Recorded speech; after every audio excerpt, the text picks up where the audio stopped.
কার্যকর করা হবে। ইসলামী দণ্ডবিধি কি কি ভাই, শুনতে থাকুন। চুরি করলে, ডাকাতি করলে, জেনা করলে, সুদ খেলে, ব্যভিচার করলে, হত্যা করলে, নেশা পান করলে, জুয়া খেললে, এগুলো সমস্ত কিছুর ফৌজদারি দণ্ডবিধির আন্ডারে চলে আসবে। এগুলোকে শুধু তওবার মাধ্যমে আল্লাহ পাক মাফ করবেন না। ইসলামী রাষ্ট্র ব্যবস্থা যদি প্রতিষ্ঠিত থাকে, আদালত কর্তৃক তার পিঠের চামড়া তুলে দেওয়া হবে। 2 দিনের মধ্যে ইনশাআল্লাহ গোটা সমাজ থেকে অপরাধ দূর হয়ে যাবে। এই বিষয়ে আল্লাহ পাক কোরআনে কারীমের মধ্যে কি বলছেন শুনুন।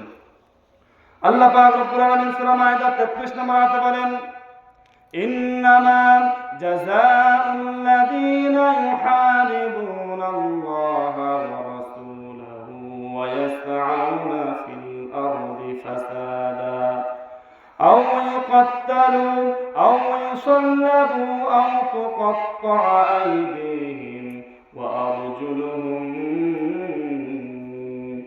أو تقطع أيديهم وأرجلهم من خلاف أو ينفوا من الأرض।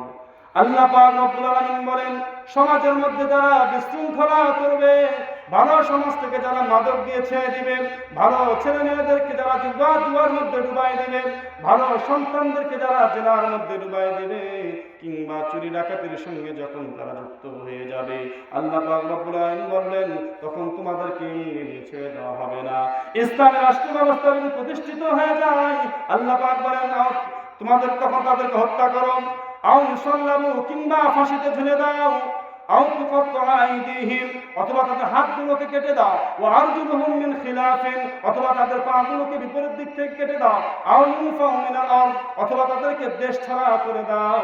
আল্লাহ পাক রব্বুল আলামিনের বিধান যদি চালু হয়ে যায়, একবার ভাবুন তো, যদি নেশাখোরকে ডেকে এনে বারবার ডেকে আনার পরে যদি সাবধান না হয়, ইসলামী রাষ্ট্র ব্যবস্থা যদি তার উপরে আইনগুলো প্রয়োগ করেন, এবার কোনো জেনাকারের উপরে যদি আল্লাহ পাক এই আইনকে প্রমাণ করে, আইনকে প্রয়োগ করে, কিংবা কোনো মাতারের উপরে কিংবা কোনো অন্যায় অবিচারকারীর উপরে যদি আল্লাহ পাকের রাষ্ট্র অনুযায়ী এই বিচার কাজ পরিচালিত হয়, সমাজের মধ্যে 2 জনের উপরে শাস্তি প্রয়োগ হতে না হতে গোটা সমাজ বিষয় ঠিক হয়ে যাবে। ইসলামী রাষ্ট্র ব্যবস্থা তো আপনাকে জুয়া খেলে দেখে চুপ করে থাকবে না, আপনাকে জামিনও দিবে না। ইসলামী রাষ্ট্র ব্যবস্থায় দারুণ একটা জিনিস আছে। ইসলামী রাষ্ট্র ব্যবস্থায় কারাগারের বিধানটা খুবই গৌণ। আসবো, আমি ধাপে ধাপে আসবো ইনশাল্লাহ। কারাগার খুবই কম জায়গায় আছে ইসলামী রাষ্ট্র ব্যবস্থায়। নগদ শাস্তি।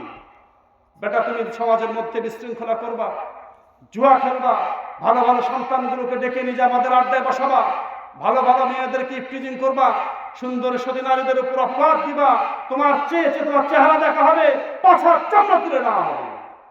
ইসলামী রাষ্ট্র ব্যবস্থা এরকম কড়া আইন যখন ফৌজদারি দণ্ডবিধি কার্যকর শুরু করে দেবে, বিশ্বাস করুন 2 থেকে 4 দিনে আইন প্রয়োগ করলে গোটা এলাকার মাতাল্লা 2 দিন পরে এমনি ঠিক হয়ে যাবে, জেনাকাররা এমনি ঠিক হয়ে যাবে, সুদখোররা এমনি ঠিক হয়ে যাবে। এরকম সমাজ আমরা চাই না? চাই না? আমরাও তো চাই আমাদের সমাজ থেকে মাদক দুর্বল নির্মূল হোক।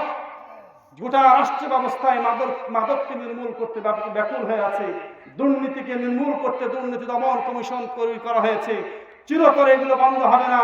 যদি ইসলামী রাষ্ট্র ব্যবস্থা হয়, কায়েম হয়ে যায়, ইসলামী ফৌজদারি দণ্ডবিধি যদি তাদের উপর প্রয়োগ শুরু হয়ে যায়, নিমিষের মধ্যে দেশ মাদক মুক্ত হয়ে যাবে ইনশাআল্লাহ। কিন্তু দুর্ভাগ্যজনক হলেও সত্য কথা, আমাদেরকে ডুবিয়ে রাখা হয়েছে গণতন্ত্রের পচা শামুকে পা কাটতে। আমাদেরকে ডুবিয়ে রাখা হয়েছে বস্তা পচা সমাজতন্ত্রের দিকে।